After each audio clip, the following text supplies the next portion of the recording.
back to another episode of Just Jay the Podcast. I am here with Kyle the Jukebox.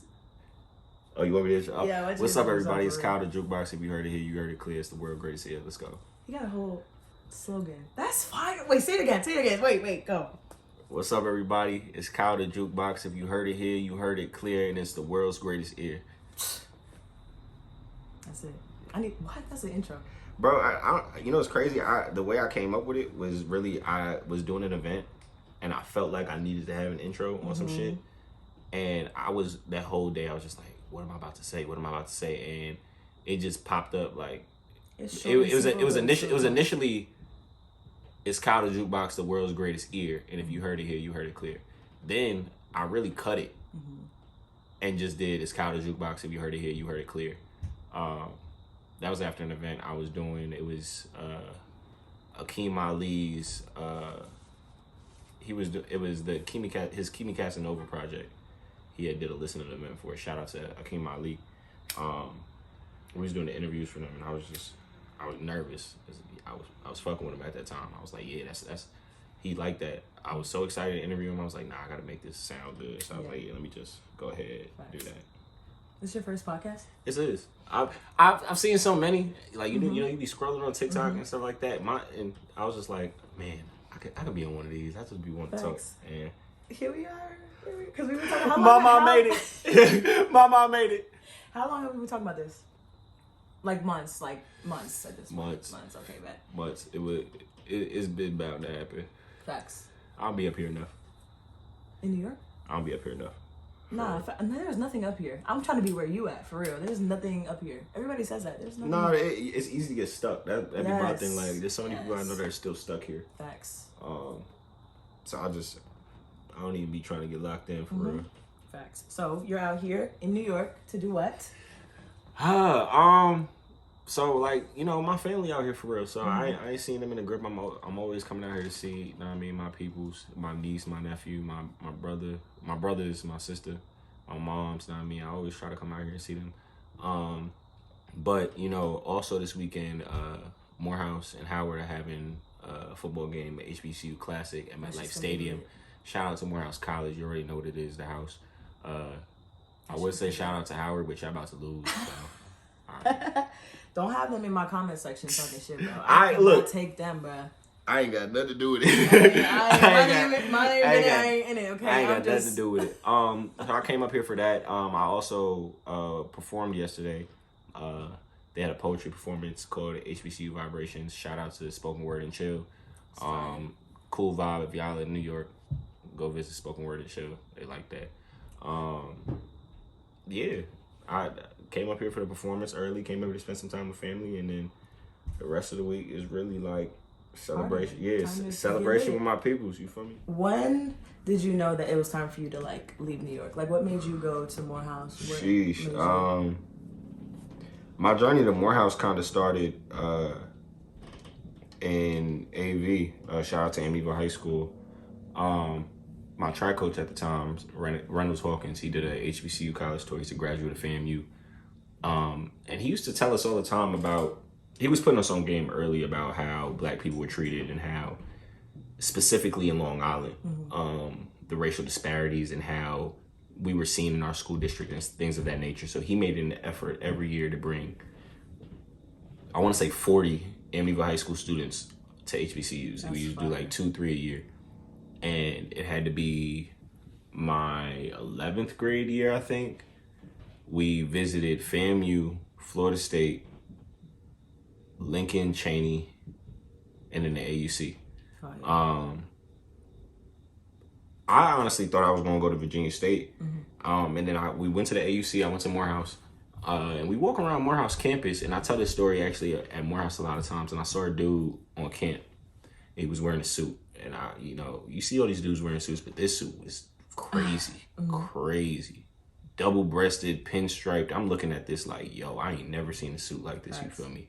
I asked him, I said, yo, what you got the suit on for, bro? He said, I'm going to class. That blew me, because I'm like, you looking like this go to a regular class. And it for them, it was regular. Yeah. You feel what I'm saying? And I was like, I ain't never seen nothing like this. You know, I didn't have the flyest, the clothes and stuff like that. So I used to see, you know, I had enough to, you know, get by. But I saw people in school get clowned for what they wore. I saw people who come to school. You know, even me, I come to school sometimes with a button-up shirt up just to pull a fit off, you feel me? And people be like, yo, what you got going on? What you doing? But it was everybody. Like, every other, like, you were seeing every other person with a suit on or a dress shirt on or some, you know, dressed up, fly fit. And I'm like, yo, like, this is tough. You feel me? Like, that's hard.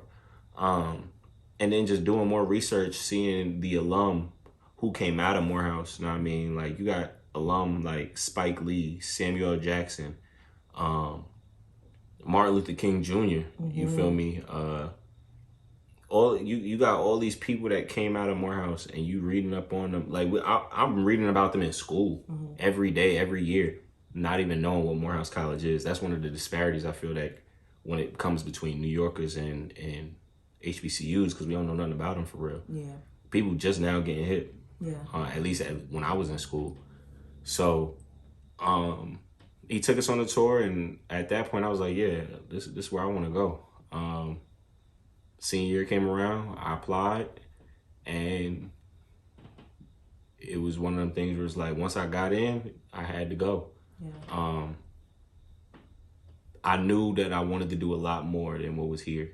I used to tell people, that I think I sucked. Like, pause. I think I pretty much drained New York of everything it could do for me. Yes. You feel what I'm saying? Everything that New York could do for me at that point in time, I was like, all right, I got it. Facts. I didn't feel a need to be present here anymore. And it was like the longer, it's like, if I would have stayed any longer, I would have started losing. Yeah.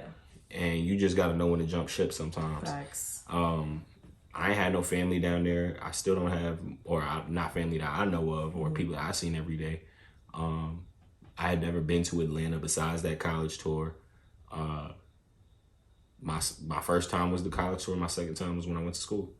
That's amazing. My mom drove me down with my sister and her friend in 2017, and it was that. You feel me? I love that. I don't know. I always wanted to go to HBCU, but it never really worked out for me. I appreciate it, I will say. Yeah. HBCUs do have their own list of issues and stuff like that, but for me, it was beneficial because it's not like I grew up not knowing who I was as a black person or being around black people, but it's you start to learn that there's different types of black people. Right. You know, Morehouse taught me a lot of lessons that,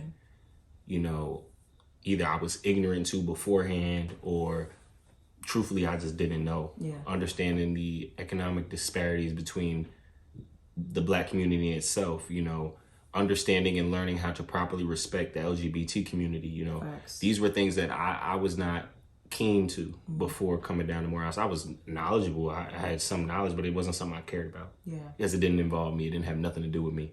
And that was a problem, especially when I came down there, realizing that anything that involves black people needs to be a problem to me. Facts. You type. So, it was definitely a blessing. I appreciate everything that I was able to get out of Morehouse. The people I met, the connections I made, a lot of the stuff that I do now, I would have never even had the opportunity or the chance to do without leaving New York and kind of like betting on myself and being like, I don't know where this is about to go, but I know it's about to be good. You feel me? So I like when you said that everything that involves black people should be an issue for us. Do you think that if everybody changed their perception to understand that fact, we would be closer as a minority? I think one of the things, first off, we ain't a minority. We far from that. We take over too much of this world to be considered a minority at this point. But I will say that there's a lot of internal issues within the black community that obviously are not our fault, but need to be discussed and dismantled. I do think with the understanding and ideology that we are all of one people, with that understanding that we could come closer, but at the end of the day, there's still going to be underlying issues that need to be spoken about. But that's a start to be like, you black, I'm black, we just gonna thug it out together. You feel me? I agree. Facts. But then you also got to realize that not all skin folk is kinfolk. So you're right. You know what? You're right. You're right. I be talking a little bit. A little. Yeah, little something. It's a lot of it for real. What do you? So you talked about how you feel like one of the things that we had spoke about beforehand was you feel like you need to leave New York at this point. Do you think that God got you here for a reason though? Like God has kept you in New York for a little longer, like than you believe for a purpose? Fun question. I feel the blunt. Look. Y'all know what dropping the blunt mean. Right. That's why I got quiet. I mind my business. I ain't gonna say nothing. I mind my business. That has. You see how I'm serious right now.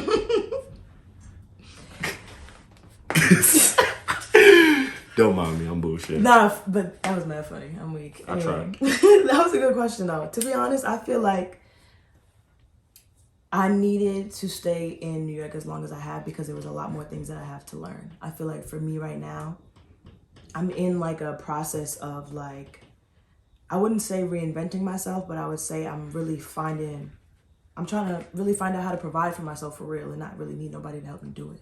So right now, like, I'm learning so much in the process that I'm like, I know I'm going to get there one day. So I'm not really stressing about it because I know that there's things here that I have to learn here. You got patience. Facts. I think one of the things that is interesting, you said you're now learning how to provide for yourself and do for yourself.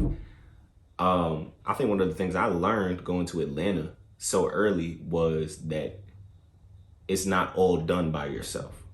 Because there was a lot, me growing up and just as a person, I'm very independent. I've always been that type of way. I don't ever want somebody to hold something over my head and be like, yeah, I did that for you. You feel like you got this because of me. Right. But what I also had to learn was God put certain people in your life to help you, to give you that stepping stone.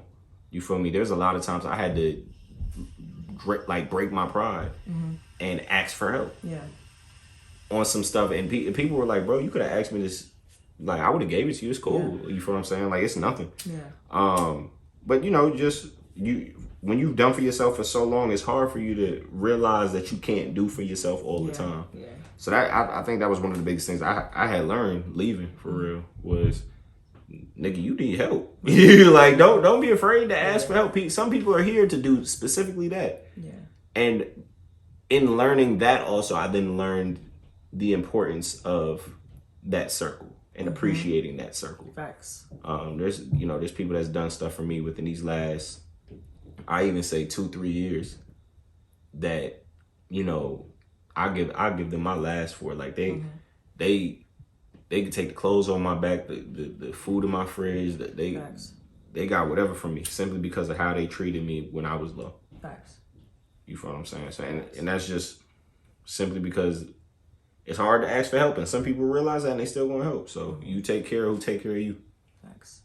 I feel like for me, like every time I've been in Atlanta a lot, honestly, because I just love it there. And first of all, I get a lot of work done, and every time I go, I meet somebody new, like every single time. So I'm enjoying the building the connections, the putting my podcast out there, telling people what I want to do in life and how I want to do it. So like the people that I'm meeting out there, I'm building that foundation, I feel like. So when I am ready and can provide for myself, I know you said you don't have to do it by yourself, but it's just like as a woman and everything that I've been through in my life, truly, that's what would make me the most satisfied. Is being able to be like, I'm good. Yeah, like in a whole different city with my family not here, like my family not coming with me. So it's just like, and grasping that too, because I've been with my family my whole life. So like, that's a big change. Yes, I went away to school, but I was an hour away. They could reach me. This is kind of different. So like, shit, it definitely is. You feel me? So it's just like, don't get me wrong, I would love to pick up and go tomorrow, but I know that there's things that I have to really get in motion and also still learn here. Oh, please. If you're just listening to the audio, he literally acted like he was crying and wiping his tears. I was crying. Fucking. It's so beautiful. I love hearing black women talk. I'm very, articulate when I need to be. Nah, it's necessary. Thanks. Shout out to black women because I'm about to. Go ahead. I'm about to talk my shit real quick. Nah, You know, one of the things I also say I appreciate about going to Atlanta was obviously going to Morehouse, but being introduced to the women of Spelman. Because, like, they a different breed. You feel me? Like, I feel you. it's especially when, you know, you see, it wasn't really until I had went and met women of Spelman and spoke to women of Spelman where I realized how silenced Black women were outside of those gates, outside of the AUC. So, and then being, you know, I got a Black girl for a little sister. I got a little black girl that's my niece. You know what I mean? She about to be a year old. So who am I to not try to do what I can to make sure that they straight? Facts. You feel what I'm saying? In every way. And for me, that means whatever I should have access to, whatever I should be able to say and do and whatever, let them do it too. Fuck it. You feel what I'm saying? Like, I know some women that hold their own much stronger than some of these men. Facts. You feel what I'm saying? And as a Black woman, I appreciate you saying that. Because I don't think we hear that enough. Yo, you're a fucking character, bro. I like to have fun, man. Period, as you should. This world too damn serious sometimes. I'm a serious person too, but I agree. I'm a serious person, but like not really. I got personality. That's what it is. Like you can't. Everybody don't got access to that. Me. Yes, I agree with you. No new friends. No. So you talked about the show that you had yesterday. How was it? You said it was good, right? Ooh, man. Fire. Good energy, good vibes. I fucked with it. I always love performing. Poetry is solace to me. And getting the chance, I performed in New York before, but getting the chance to do it in this specific space was different. One, because it was a open mic chill vibe. It wasn't, you know, last time I performed in New York, it was a professional vibe. I was in the school. And then we performed at the Langston Hughes house. But this was an actual like show. Like they had, you know what I mean, we had corresponded and stuff like that. But also this was the first time that, you know, people from home, like people from New York, got to see me do my poetry, you know. Yeah. Besides the people who had been down in Atlanta with me who may have or may have not been in Amityville with me or whatever, nobody else had seen me perform. Yeah. You know, I had one, you know, a couple of my best friends from like 3rd, 4th grade pull up. You know, my cousin, I ain't seen my cousin in like 4 or 5 years. He slid. You know what I mean? He had hit me up the day before and was like, yeah, like I'm off work. Like I got, there's no reason why I can't be there. And that to me was the biggest thing, because I do this for this satisfaction. I want to be that person where like my family, like if they out in public and they look on the TV and I'm on the TV, they can be like, yeah, that's my cousin, or that's my son. You know what I mean? Like, I want them to have that ability to brag. Yeah. Like I want to be able to be that person where they can be like, yeah, I know him. You feel what I'm saying? And not for my satisfaction, but because I know it will make them feel good. You know. So to have people who had never seen me perform, they paid bread out their pocket, took time out their day on a Wednesday to come see me do an open mic. I was like, yo, like this is thorough. Yeah. Like, y'all got whatever from me. You feel me? That was big. That was big. So it was cool vibe. Like I said, shout out to Spoken Word and Chill out in Brooklyn. You know what I mean? Shout out HBCU Vibrations. I'm gonna plug them. Period. Plug everybody. Plugging everybody. Everything. I'm giving you.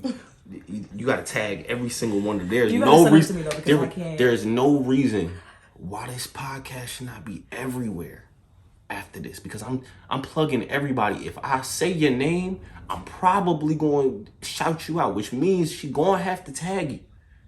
It's not my fault. It's just the way the game goes. I'm sorry. When you talk about it, because no, but my season premiere that I dropped on Friday, I got the most views and listens I've ever had. You got it. Thank you. Every win is a win. Right? Remember yes. that. Bro, when I seen that today, I was like, what? Now that feels good. And it's only gonna go up. For real. It feels good to know that, like, you're my dog. I like dogs. When I get old, like, you know how people want to retire and go to like Florida or I want to like get a big piece of land and get a kennel and get like 10 dogs. 10? Like, no, because I'm a retire. I ain't gonna have nothing. No, you're right. You feel what I'm saying? So like, I want. So, what do? You said you're a manager, right? Who do you manage? How did you get into that? Do you like it? So I currently manage she's the best artist out here. If your manager not bragging on you like this, you need to get if you're not hip, I'm just saying. There's a problem. Reggae music, hip hop music, R&B music, rare vocals, strong vocals. She's a musician, producer, engineer. She could do it all. The Kaylan Arnold. Shout out to Kaylan. Know what I mean? But yeah, you gotta throw that out there. How did you start managing her? It's actually an interesting story. To start the story off, I never wanted to be an artist manager. Oh, really? Like that was not in my plans. That wasn't in my goals. You feel me? Like it wasn't something that that wasn't something that my heart was set out to do. I wasn't like, oh, let me be an artist manager. You feel what I'm saying? But because of this story, because of this instance, it was like, certain things are given to you in certain ways, and I feel like this was given to me in a certain way. So I remember I'm on TikTok scrolling for real, just so I happen to be looking through, and I see this freestyle.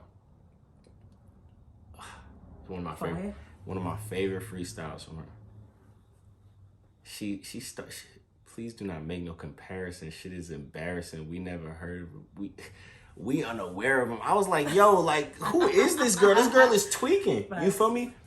So I go through her page. I'm like, yo, she's hard. She can sing. She was playing the guitar. Know what I mean? I'm like, all right, bet, follow her.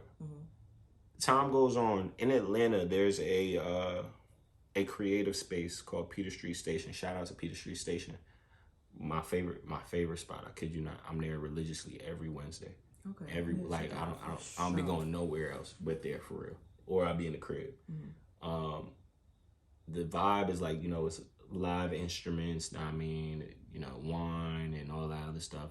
And this particular night, this girl went on the stage and she was wilding. I'm like, yo, she's nasty. Now, and I be doing my interviews. So at the time, I'm like, all right, I need to get an interview with her. I need to find out who she is. I walk up to her and we really just talking. I do my spiel. What's up? You know what I mean? I'm Kyle. I do interviews. I'm trying to see who you are. You know what I mean? Would love to get you an interview pretty much. And she's like, yeah, sure, whatever. Take my Instagram. I give her my phone and she puts her Instagram in my phone. And I'm talking. I'm not even paying attention. I'm probably, I probably had like 2-3 cups of wine at that point. And she's like, you already follow me. And I'm like, because now I'm looking at her like, all right, who are you?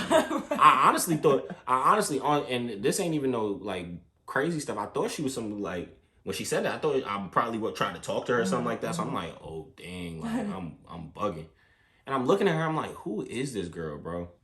And I look at her Instagram and it's her. Like, it's Kaylan. I'm like, oh, bet. So then I'm like, oh, yeah, I definitely need to get an interview with you. What's up? You know what I mean? Like, how long you in Atlanta? She says, this is my only day in Atlanta. I'm like, where do you stay? She says, I live in Miami.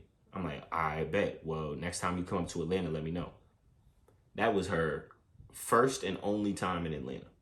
And that time, she just so happened to be in that same spot that I be at every Wednesday. Yeah. I let it go. Yeah. But I'm like, yeah, that's crazy. Like, she's hard.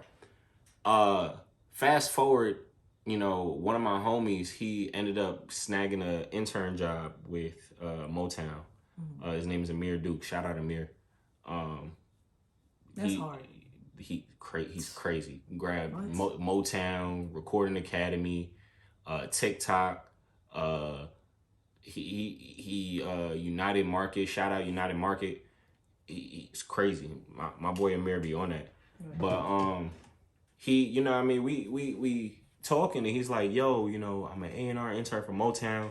I'm trying to come in with some artists, so they know I'm serious, so they know I'm on my game. You know any artists? So I got a couple. I'm like, yeah, I got a couple artists. I got a list, and I'm looking through the list, and I just so happened to be like, yo, like, I found this girl on TikTok, sent her page. I was like, I don't know who she, like, she's hard. I met her at Peter Street too. You should talk to her. And he's hitting her up or whatever. And I don't know what this conversation was, but he ended up telling me on the back end, essentially, you know what I mean? He hits her up and he's like, yo, like, what's up? I do this, that, and the third. You know, who's your management? Who's your team? She ends up telling him, like, I don't have no management. I don't have no team. And Amir, on a whim, is just like, bet, I got a homie that can manage you. And he don't even tell me. He sends me the screenshot of him telling her that. I'm like, bro, you for real right now? This is really what you want me to do? Fast. So like, and I mean, I joked with him about it a little bit in that moment, but it's like, I was like, wow, like he really just did it. And what kind of like shook me more was she was like, I bet, let's do it. Let's talk to him. Let's get on the phone. So I honestly think it was like 2 days I took just thinking about it. You know, talking to my homies. I talking to my mom and stuff like that. Actually, my mom was probably the last call I made before I made my decision. And like I said, I didn't want to do it. That's not what I wanted to do as a career. It's something I knew I could do. You feel what I'm saying? But for me, my concerns were this was my first artist. You know, I was never an artist manager. I never managed a creative or an artist before her. I was the creative. I managed. I knew networking. I knew how to get from point A to point B. And I knew how to be a creative. That was me, you feel me? And I didn't want to mess her life up. You know, one of the things that we spoke about, and it was sticking with me to the day we part ways off this earth. I told her, like, what were your goals? Like, what are her goals with this music stuff? And she told me, she said, I just want to live comfortably off of my creativity. And I was sitting there and I'm like, dang, like, she just want to be happy making music for the rest of her life. And I didn't want to mess that up. You know, you hear all these stories about bad managers. Not to say that I'm ever considering doing that shiesty or her or something like that, but life happens, you know. Disagreements happen. The media can mess up perspectives. I didn't want anything to ever come in between, one, us as friends, and then two, and her craft and her career. You know, for me, the way that I was looking at it at the time, I was working in international relations. I was like, I could go to work every day and still be cool. This is what she wants to do. This is her livelihood. I don't want to be a detriment to that. And I told my mom this, and what my mom ended up saying was the reason that I was like, all right, I think I could do this. She told me, as a creative, if you're that concerned about what you could potentially do to her creativity, then you're just the person she needs, because nobody else is caring more about her creativity than you. Facts. And I was like, dang. Facts. I was like, wow, like that's crazy. You feel me? So I was like, all right, let's do it. And from there it was history. Now, I mean, we've gotten a chance. She got a show coming up September 17th. Now, I mean, Quebec Center in Miami, with two other beautiful, women doing a thing in the music industry, all Caribbean women. We got the chance to do Afropunk Miami, the first one in Miami. That's amazing. She got to touch the same stage as, one of the people she got music with, Stoneboy. Shout out to Stoneboy. Like she's a true gem. She's a true, there's this conversation going around music that R&B is dead, or real singing is dead. And I genuinely want you people to like pay attention, look at her videos, look at her songs. You're gonna see like this is raw talent. Like raw people are not doing what she do. What people get after auto-tune and engineering is what she does on her own. And it's so raw, it's emotion filled.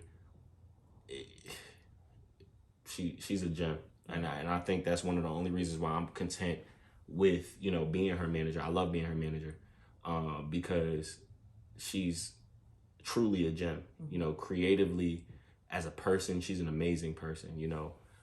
She's been through a lot, and she doesn't have any problem speaking on her scars and speaking about how they made her a better person. And she puts that in her music. She connects with her fans. She connects with the people who she makes her music for. She's truly great. Shout out to Kaylan again. Mm-hmm. How long have you been her manager? When did you guys meet? Did you say this already? I feel like this was April. No. February 2022. Really? February 2022. That recent? And from like when I tell you, me and her hit the ball rolling, like it was like, all right, bet. What? Let's get what's first, what's next. You feel me? Wow, like, I'm thinking you're at least gonna say like a year or two. Nah, it ain't even touched a year yet. That's why I'm saying like what she's been able to do now and what we got planned, like. Come on, bro. Yeah. I'm not even concerned. I am not concerned. Wow, that's crazy. Yeah, that's the homie for real. Love you. I love you, Kaylan. Oh, I love that. Text me back though.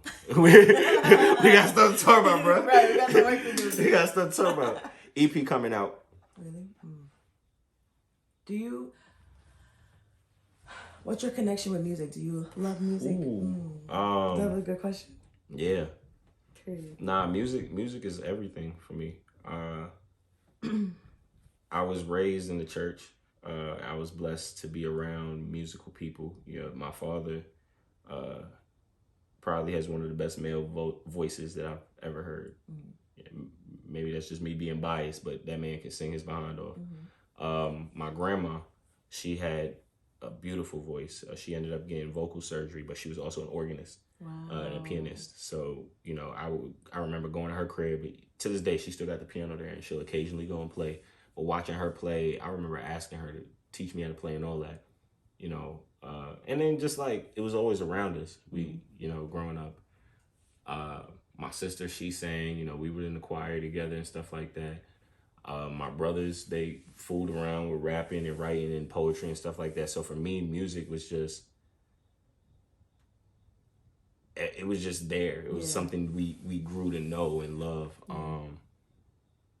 And it stuck with me just a little closer to everybody. You know, music, I oftentimes growing up felt like there was a lot of things that I wanted to say that I could not verbally express, or people wouldn't understand if I said it. But music had a way of doing that. You know, music is its own language, and it was a language that I was interested to learn. And I wanted to learn all different facets. You know, I was teaching myself instruments. You know, my first classically learned instrument was the flute, and I was in 3rd grade. And I loved the flute because the flute gave me the basis for a bunch of the other stuff that I was doing. You feel me? I played the violin. The C instruments are important.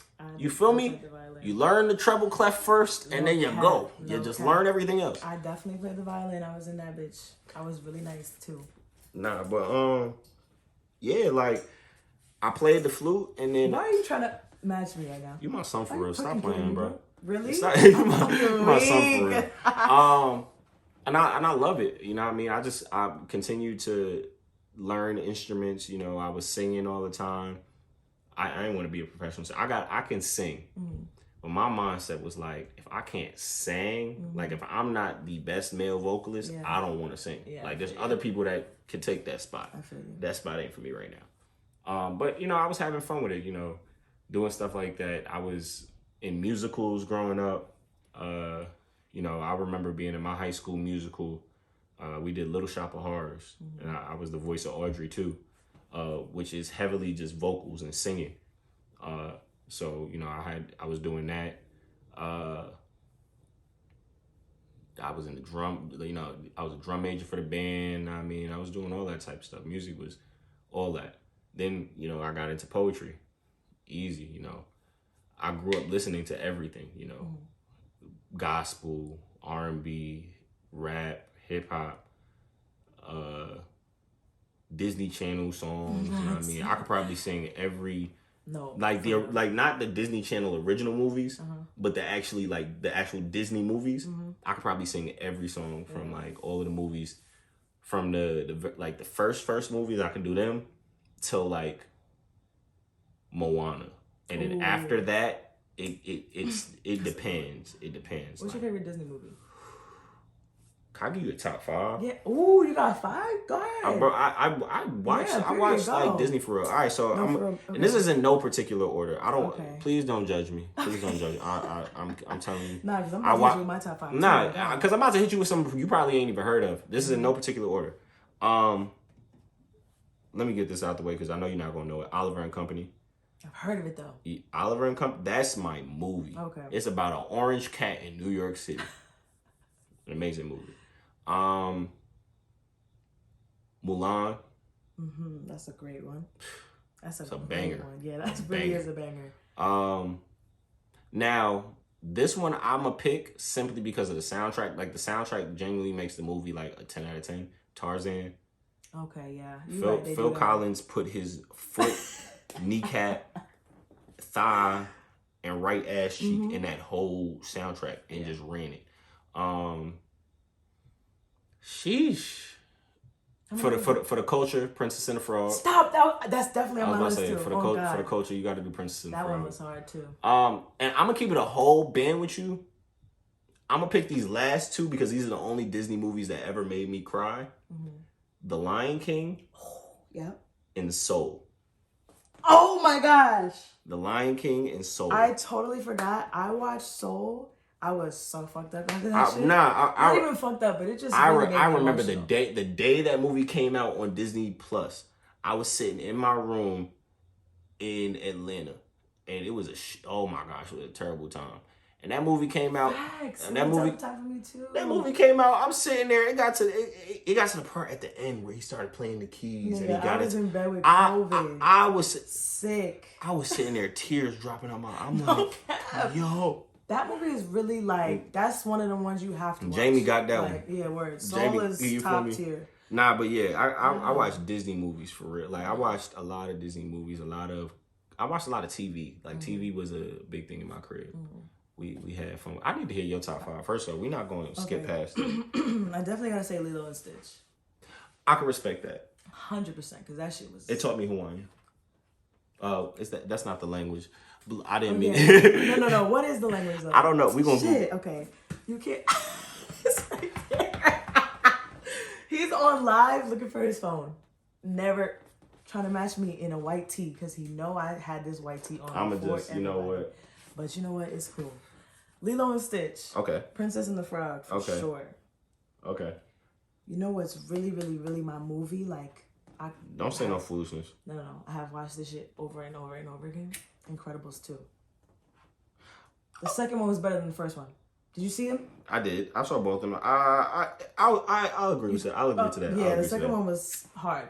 So Miss Incredible, when you gonna give me the rest of the tour? I'm so fucking look. I fuck with Jack. You see, I'm not playing. That nigga wild. Jack but I too. liked that part. Like he's my favorite character. Yeah, that's scary. You need to.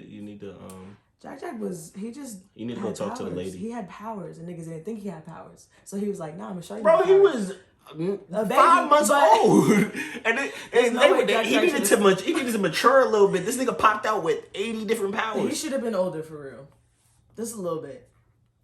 You don't think? No. I think in the second movie he should have been older. Exactly, that's what I'm saying. Oh yeah. They should a little bit older, but whatever. That was definitely a great movie. So you said Lilo and Stitch, Princess and the Frog, Incredibles 2. Okay. Gotta go with Lion King because that's. You got to. I feel like if you don't, you lying. Yeah, word, 100%. Like that's the blueprint for everybody. The old or the new one? Old. Okay. Yeah. Did you like the new one? I don't really fuck with nothing new for real. I personally feel like not to say it like that, but like Disney movies. I get what you're saying. So some of them that have been coming out, we're gonna get back to that one. I'm gonna tell you. That's like you ever seen That's So Raven and her new show now? That's different. That's different.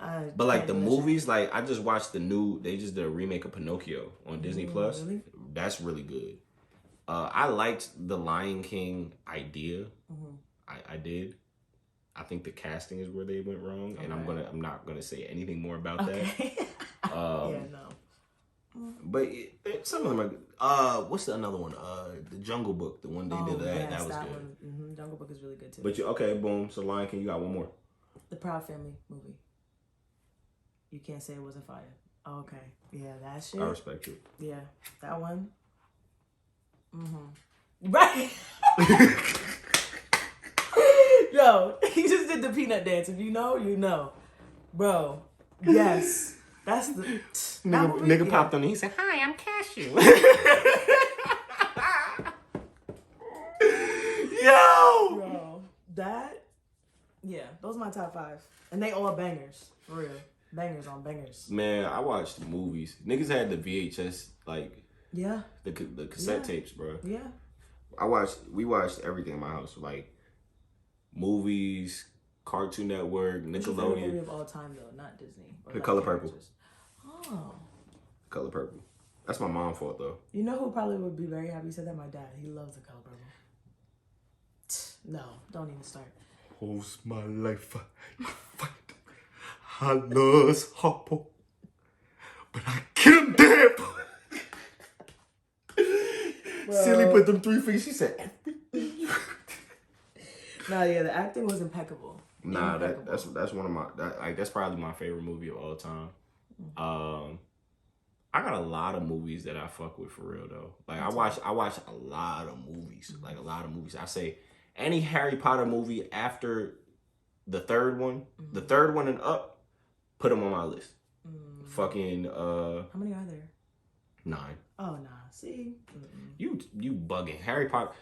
That's how I know you wasn't watching TV for real. Because if you was watching Freeform or ABC Family at the time, every Saturday and Sunday they had a Harry Potter takeover. I was not watching that channel. I'm telling you. I'm telling you. I'm watching every Friday, Saturday, and Sunday. ABC Family had the movies. You was watching the movies on ABC Family. I kid you not. You could see everything. And then Christmas came around. You had the 25 Days of Christmas. October came around. You had the Halloween movies. But Halloween movies you was watching on Disney. Yeah. Because you had to see Halloween Town. You feel me? That's your favorite Halloween movie? I don't celebrate Halloween. But I will say that's my favorite Halloween movie. I would have to be Halloween Town 2 or Twitches. I like Twitches, but Halloween Town 2, what's that, Calabar's Revenge? Yeah. I like Halloween Town High. That's a sleeper. Yeah, you're right. Halloween Town got bad when they changed it to the other girl. Yeah, totally agree. I don't know who she is. Yeah, I don't know who that is either. But Twitches goes crazy. I was a little scared. I used to be scared watching Twitches. I will say though, the best Disney Channel original movie goes to the Cheetah Girls. Yes. You just unlocked a whole different, the filing cabinet in Soul where they pull it out and he like this. What they said? They said they was like, I could slay my own. Nah, that song is hard though. So I want to take like they that. Got a lot of bangers. They need to take that song and have like 4 girls hop on it now, like four female singers to hop on that song and just rip it. I'll give it to them. Give it to her. Christmas movie. Oh yes. Ooh, Christmas. Wait, finish what you was about to say though. Oh no, I was like, who would I put on there? I put her. SZA. Yes.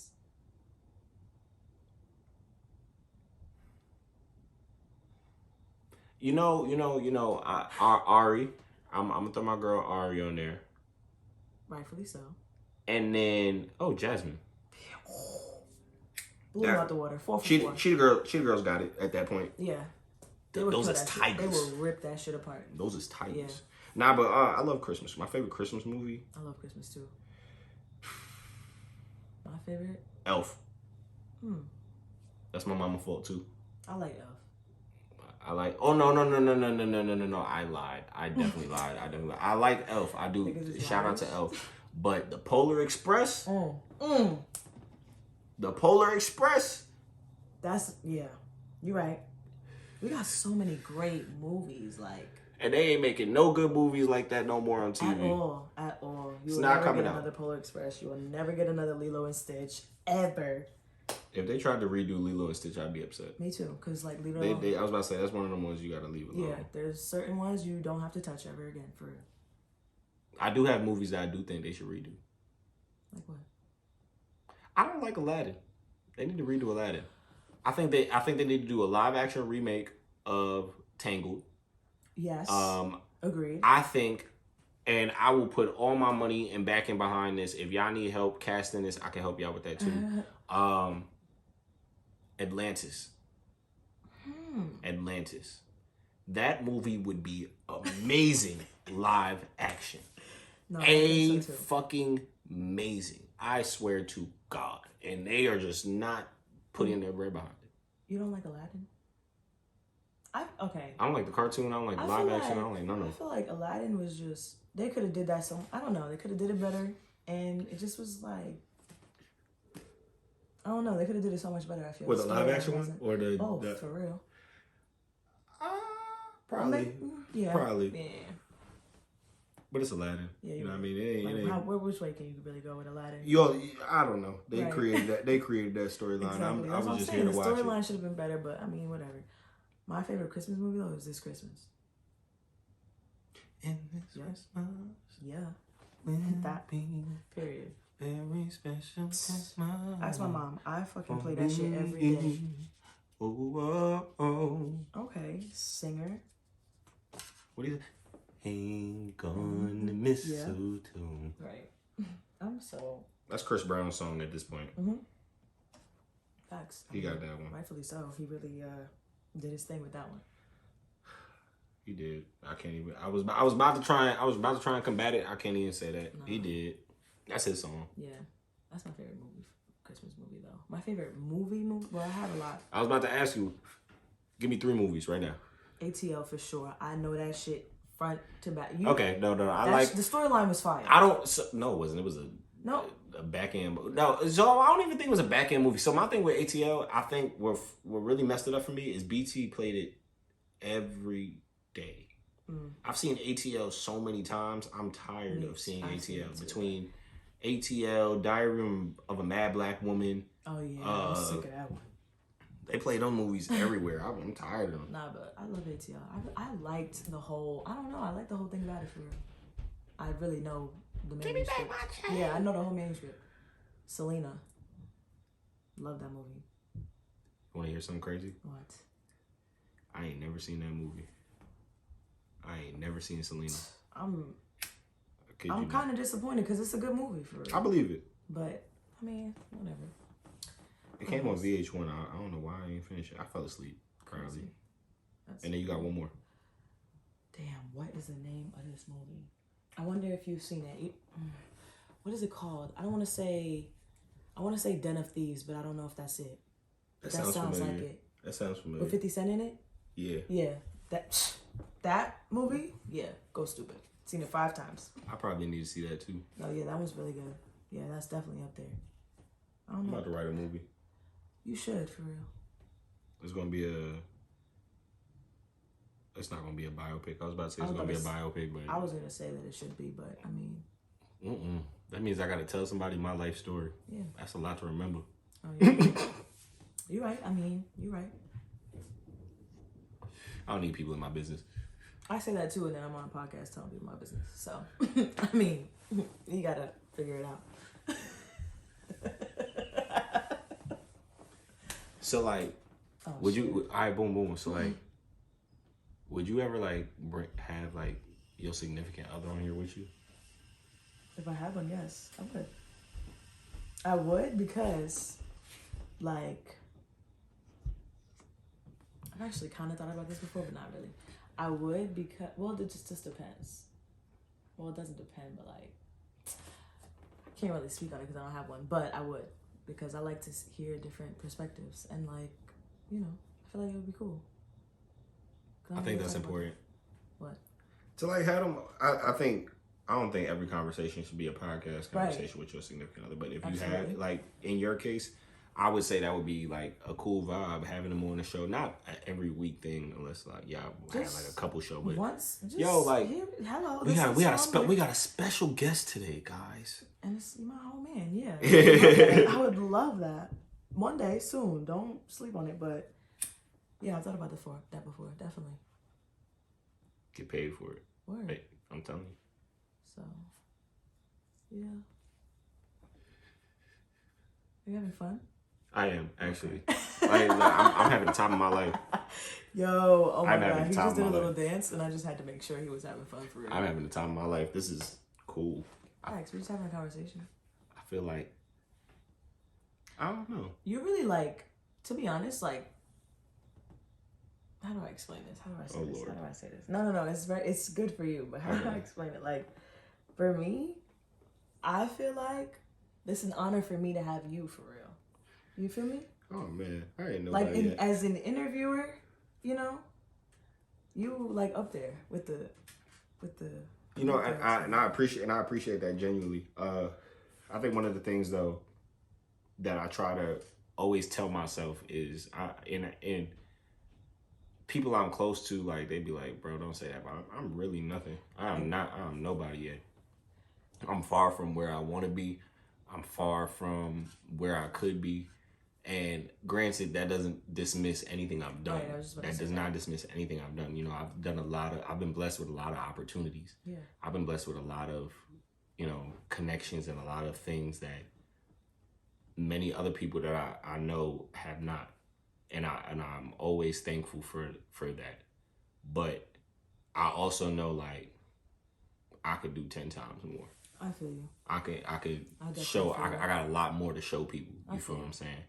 I do appreciate you 100% for saying that, because it's definitely not easy. Yeah.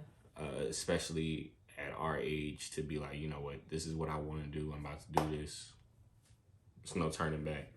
And then also having the mindset that we have where it's like, it may not be today. Facts. And it may not be tomorrow or the next month. You feel what I'm saying? But it's going to happen, and when it do, I'm gonna be right there, front and center. You feel what I'm saying? So, I appreciate that genuinely. You know, I just feel like for me, like, because I also had to learn that too. Like, yes, we're not where we want to be, but we also have to be very, very grateful for where we are right now. Because where we are right now is where we prayed to be a couple months ago. So, like, for me, I'm a podcaster. I go to school. You know, you manage a whole artist. Like, what? You went to Morehouse. That's amazing facts about a person that, like, people like me is like, damn, that's cool. So, like, you know. I know what you mean, where you want to do more, but no, that's, you know, I appreciate it. I appreciate it. Like me? I said,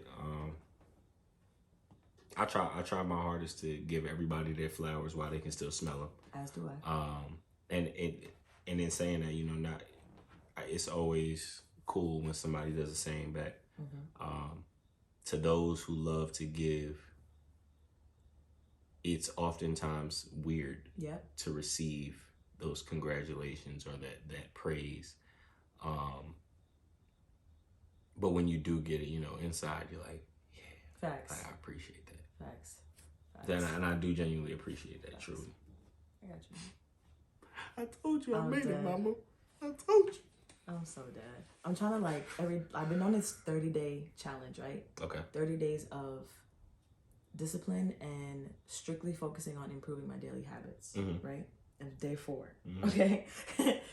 First day, PNB Rock died. Okay, so I was fucked up. Okay, I was really not having a good day. R.I.P. PNB, bro. I'm gonna keep it like. Let's talk about this for a second because if you're not from New York, bro, and I understand PNB was from Philly. Facts. Shout out to Philly. But the influence that man's music had on New York youth. Yes. Oh. From like 2014 to like 2016. 2017. 2017. Yeah, they still playing that I'm selfish. I was talking about the unforgettable freestyle that he did. Yes. They still playing that on the radio. Bro. They still playing that. They that came out 2016, 2017. Bro, I cried. Let me tell you, I cried because for me, like, I started listening to him when I was 17 years old. I am 22 right now, and there's still, you could play any song of his and I'll feel the exact emotion I felt when I first heard it. So it's like artists like that, you grow a connection to and you start to really love them because it's like, damn, you make me feel a certain type of way. Like, I like to put your music on when I feel like this. So for him to die in that way, and I could tell he was an amazing person because he proved, like, he showed that in his music. Like, he literally poured his heart out in every song. So for them to do him like that, that shit hurt me like it was my family member for real. The music game's scary. Hell yeah. I was talking to one of my homies, a couple of my homies recently. And in our conversation, like, essentially a situation that happened, and in the situation, somebody ended up getting robbed. And we ended up realizing, like, people are really, like, foul. Yeah. You feel what I'm saying? Like, people really want what you got, and they will do whatever they can do to get what you got. You feel what I'm saying? Even if that means taking your life. Yeah. You know what I mean? Breaking into your stuff, stealing your. It's like thievery is crazy. Yeah. It's wild. You feel what I'm saying? And some people just don't have morals. Yeah. You feel what I'm saying? It's tragic. It really is. I'm not gonna lie to you. Not my speed. And it's just like, he's a fellow creative. So to like, he was young. He was so young. And let me tell you, I'm such a fan, bro. I watch his story frequently. So like his excitement to put out new music was making me excited, because it's like, damn, I can't wait to hear it. And like, now he can't really do what he really wanted to do. Like, people just want to create. Exactly. Like, they just want to create and live comfortably. I'm saying, like, there's people that come out of struggle and come out of triumph that are not trying to go back. They're trying to leave that alone. And sadly, you know, people get jealous and make some choices that alter a bunch of people's lives. Yeah, it's messed up. It really is. I tell people all the time, be careful out here, man. Right. This world is nice. Yeah, this world is wicked. You know, time waits for no man, and no man knows the time of the day where they clock ends. You feel me? So as long as you kicking, as long as you breathing, as long as you're able to say your prayers in the morning and kiss your loved ones goodnight, I mean, live it up. I'm saying, like, you gotta live it up. You gotta do whatever you can do. You seen the video I posted on my story where he was like trying to say his message to the youth or whatever, and he said that he was homeless 3 years ago? Nah. He was homeless 3 years ago. So it's just like, rappers just want to do better than what they've seen their whole lives. So like, it's not even just rappers. It's people. Right. It's people, and this is not even something that just affects rappers in the music industry. Like, it's very sad that it happened to be him, but it's also sad that there's hundreds of names that we won't know because they're not on major screens, they're not on, you know, news or whatever. That this happens all the time. This is a much bigger issue than it just being a music thing. It's scary. Yeah. You know, people look up to PNB. Kids look up to PNB, and it's like, you got kids that are scared to even be in that same position because they think that's what might end up happening to them. Exactly. You feel what I'm saying? So do better in the world, people. Facts. We try to live harmoniously. Facts. You know, like, give good energy, good vibes, and all that. Word. We all want people. Well, some of us all want people. Yeah. Some of us. Damn, I was really so sad. That fucked up my whole day one of this whole journey. But, you know, we cool, we chilling. But what I was gonna say is that, like, I'm training myself to catch my negative thoughts. So like, when you had said, like, you like when people give you your flowers, but automatically think like, yes, I am doing everything, but I'm not where I need to be. Like, immediately stop the negative thought and just say, you're right. Yeah, I am where I need to be. Thank you. You feel me? So that's what I'm working on. And that just, you saying that triggered that thought. But I'm just shut my fat ass up. No. That's very important because I'm an overthinker. So if I have one negative thought, it multitudes into many. So if I could nip it in the bud when I first notice it and change it into something positive or distract myself from it. I just want to simply plug, you said nip it in the bud. That is a line out of Kaylan Arnold's song, Nip It. That's a manager off for you. Of her project, Hydrate, on all streaming platforms. Go get that. I need a manager. Not, but I don't. For real. But that's, what are you? I didn't say anything. Okay. I didn't say not a damn thing. Wow, that's a good manager. You know, no all Nip lyrics. It. All streaming platforms. I can't. Kaylan Arnold. Period. That's it. For now, yes. for now, that's it. Yeah. Got any questions for me? Ooh. What's your why? You know, I'm big, especially as a creator, on understanding that there's people out here that are gonna try and do poetry and make music and do podcasting because they see on Instagram, all these people doing it, or they, you know, had a bad breakup and they feel a need to express themselves, or they see it as an easy means to make money. Whereas me, you know, I look at a lot of the stuff I do and I don't do nothing I don't want to do. You know, this is everything I do, is everything I want to do is stuff that I love. So I'm always interested to see people's why. Like, why do you want to do what you do? Why do you do what you do? That's a good question. I feel like for me, I enjoyed writing growing up. Like, I knew I was really good at it. My dad used to always tell me, like, you're so articulate. Like, I used to write him emails of just how I was feeling. And he was the number one person that put that battery in my back. Like, you have a really good way with your words. Like, you could really write people to tears. He used to say that to me all the time. So having a podcast wasn't really something that I wanted to do when I was growing up because I didn't really know about it. But I've been through things in my life that I know other people have gone through too. But I just know how to express it, and I know how to express it in a way that could help other people because I've gone through it. I've healed from things that I never thought I would heal from. So using this platform and my voice to connect with anybody, or even if I just trigger a thought in your head, like, okay, she said that, but this is making me think about, you know what I'm saying? Like, if I'm making you think about anything or feel anything, that's what I want. Like, I just want to be authentically me, share my story, because I really have been through some real shit, and just, I also want to be a judge too, clearly, but I also want to help people in that aspect too. But podcasting, don't limit yourself. You could be a podcasting judge. I'm trying to be a podcaster, an author, a judge. Yeah. And whatever other hat I decide to acquire in that time period. You know what's a recent hat that I would like to acquire? What? I want to be a pilot. Really? Like, I want to learn how to fly planes. Wow. The movies, you know, when they had that $3 movie. Yeah. I went to go see Top Gun Maverick. And I had never seen the first Top Gun. It was just a cheap movie. I was like, I'll go ahead and see it. And that movie, they said that man got his actual flying license to get in the movie.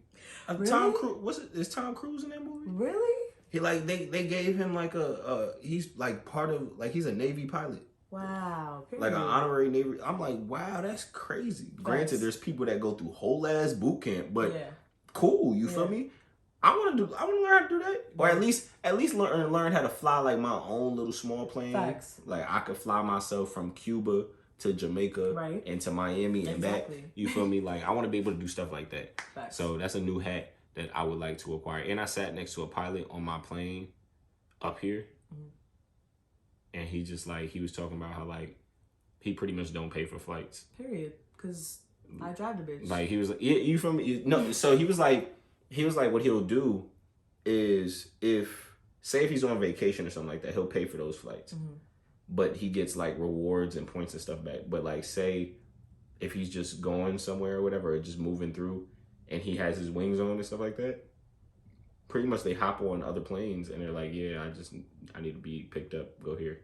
Oh, wow. Okay, like, period, playing Uber. You feel what I'm saying? You feel what I'm saying? Like, okay. I'm trying to get like that. But I could just be like, I'm trying to go to New York for a day. I feel like as Black people, we need to master everything and get every bag that we can possibly in our lifetime. Because I'm about to learn how to play hockey. Word. I don't like hockey though. It's cold. Well, I mean, do you have to play on ice? They got roller hockey where you can play with the little. You ain't never played that in gym? You got the ball instead. Oh, you're right. You right. See, I wasn't a fan. And you could play that. Yeah, you tripping. You wasn't. I like to bowl. I know you did bowling. Hey, no, so we didn't do bowling in gym. We used to go to I used to go to the bowling alley with my family, but I be going bowling with my friends. Yeah, I got a friend. His name is Jermaine. Shout out Jermaine. I'm dead. Hard ass singer out of LA. Nah, I mean, Morehouse grad. He about to drop some music soon. Y'all need to watch out for that too. But now, like, that man right there, he be bowling, he be spinning the ball and stuff like that. Yeah, one of my roommates at FDU, she was on the bowling team. That bitch was nice.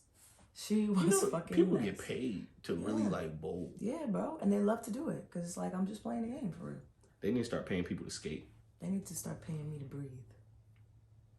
How about that one? They need to start paying me my reparations. Exactly. I'm older. Like, quick. A quick little, at least 100,000. I was about to say. At least. At least 100,000. And that's just me alone. I got family members from back in the day that y'all owe bread to. You feel me? My grandma is waiting still. Is she still kicking? Word. So let's not, let's not take our time here. don't hold up. Don't hold out. We need that bread. You feel me? Yeah. I'm fucking weak. I'm telling you, I'm heavy on we need the reparations. Yeah. I'm heavy on that. Yeah. And I'm loud and heavy on that. We gotta be loud and proud about every issue we have. Black and I'm proud. I agree. I don't have my afro out right now, so it don't work the same. That's not true. I have it for you. It's cool.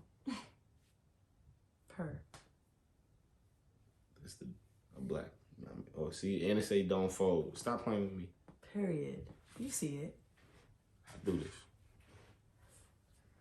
this. Yo, you're bad funny. I try. You gotta keep it spontaneous. Facts. Yo, that's right. We didn't write any notes.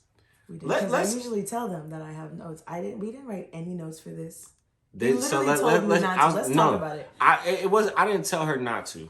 What happened was I expressed that, I hadn't been interviewed before. Well, I had been interviewed before, but this is my first time on a podcast. So I'm like, yo, she's like, what do you want to talk about? Right. I said, I don't know. This is not my show. I'm here to talk and respond. You got to give me the layout. So I was like, shit, I just whatever. like to ask my guests so that we, I was like, shit, whatever we talking about is what we gonna talk about. I gave her a list of topics, like 10 minutes before we started. A little post-it, for real. And we already hit them. And we had a whole conversation about other shit. It was going to be spontaneous and genuine either way, but... Spontaneity is important. I don't like being boring. I don't like the same old stuff, especially when I'm interviewing. One of the things that I try to do is keep a conversation or make a conversation. People don't know how to talk to each other anymore. Mm-hmm. We're always on our phones or looking through the lens of social media. So when I get the chance to speak to people, when I get the chance to do these interviews, I genuinely want to know these people, get to know these people. A lot of people get starstruck, or a lot of people get to the point where they're like, oh my gosh, this is so-and-so, this is so-and-so. I'm like, bro, I'm trying to figure out how they got here, what their favorite food is. Right, you feel what I'm saying? Even the way I go about doing my research for my interviews is different than what I've seen. Simply because I want to know about them. I try to come into each interview at least knowing something about the people I'm talking about, whether it's a new single or new content, whatever they're working on. I try to at least know something. Yeah. And I also just try to have some conversation, but in a way that they've never had before. Mm-hmm. Genuinely try to give them an experience. One of my, especially because I do a lot of interviews with artists, so artists are gonna get a bunch of interviews. I'm trying to give them an interview where it's like they specifically they remember me. Facts. You know what I'm saying? I want them to know young dude right there. Even if they don't remember my name, if they was to see me, they'd be like, oh, you the one that did the interview and we talked about whoop-de-whoop. I'm trying I want to be on some what's Buddy name? Nardwar. I want to be on type I want to get to the point where it's I know some stuff about you. Do you yo, bro, how you know that? Yeah. I ain't the ops though. What's your favorite food? Mac and cheese. Really? Okay, mine's tacos. I didn't eat tacos for real until I got to college. Me, same. And I love them. I feel you. Tacos is definitely cool. My man's we be making tacos every week now. Mm-hmm. We be having Taco Tuesday. But when I was growing up, I love tacos. We didn't have tacos. Yeah, my parents didn't make tacos. We had spaghetti. Oh my god, my dad we had spaghetti. Bro. We had spaghetti. We had fried chicken, mac and cheese. We had Alfredo every other week. Yep. Might throw in the occasional salmon. You know what I mean? Yep. Just or the spice. Steak. Just the spice things that my mom craving it that day, so she decided to make it. Oh my god, that's my dad, bro. And then cereal, hamburger helper, I like hamburger helper. I'm not gonna. Yo. That shit is Can really y'all good. Can y'all sponsor me? No, that shit is really good. Like, I will be a hamburger helper ambassador.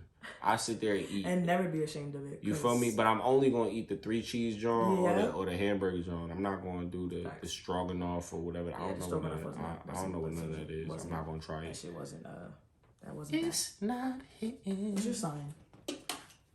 Capricorn. Are you one of them people? Hold on. I did not know that because I didn't. What? Are you one of them like zodiac peoples? Zodiac peoples? I do believe in them. Yes. See, so I got names. So it's the zodiac peoples. They the ones where it's like you talk to them and they like, oh, what's your sign? You be like, oh, I'm a Sagittarius. Oh, can't talk to you. Bye. Like them people. I'm be like, yeah, buddy. Or they be like, it's just an internal. They be like, my, they didn't do no work for their job, and then they go to their job and get fired, and they be like, that's just because Mercury is in retrograde. Oh my God. I be like, what? No, that's because you ain't do shit. Like, what are you talking about? I'm so dead. So those are the zodiac peoples. Then I got the crystal people. Oh. I'm so weak. The crystal crew. Not the crystal crew. The crystal crew. I be weak with them. Crystals are nice.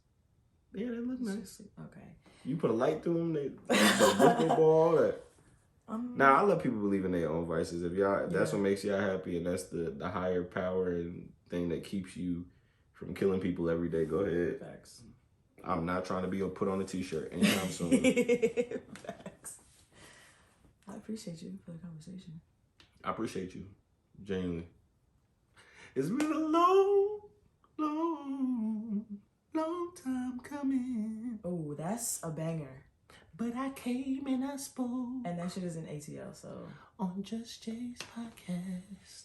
I should make you record that and put that shit as my intro. Oh, I really should, because that shit. I could make a jingle. I like it. So, for real, what me and my sister do, shout out to Christian. Love you, man. What me and my sister do for real, and we've been doing this since we was kids. We can make a jingle out of anything. I'm so like we'll make songs out of legit anything. We'll hear the microwave. We'll hear whatever. We make jingles. We be like, what we say? Be like, I don't know. Give me a song. You gotta give me a song, and then I can. McDonald's. That song. Okay. This about to be the end of the show, and it was really fun. See, come on, I'm making shit out the door. That was really good. Aw. Y'all thought we was gonna keep going, but nigga, we done. Peace. I like that outro. I try. Go ahead, nah. Your show, you ended. Nah, that was. Honestly, I might just cut it there. What we're gonna do is we're gonna say shout out to Just Jay Podcast for having Kyle the Jukebox on the show. Great podcast. Make sure y'all tuning in. Make sure y'all subscribe, like, comment, share, repost, Telegram, do all of that, smoke screen. You feel me? And yeah, it's Kyle the Jukebox. If you heard it here, you heard it clear. It's the world's greatest ear. You can follow me on all social media platforms at Kyle the Jukebox, at KYLETHEJUKEBOX. I'm put it right here. And y'all be blessed. Period. Bye.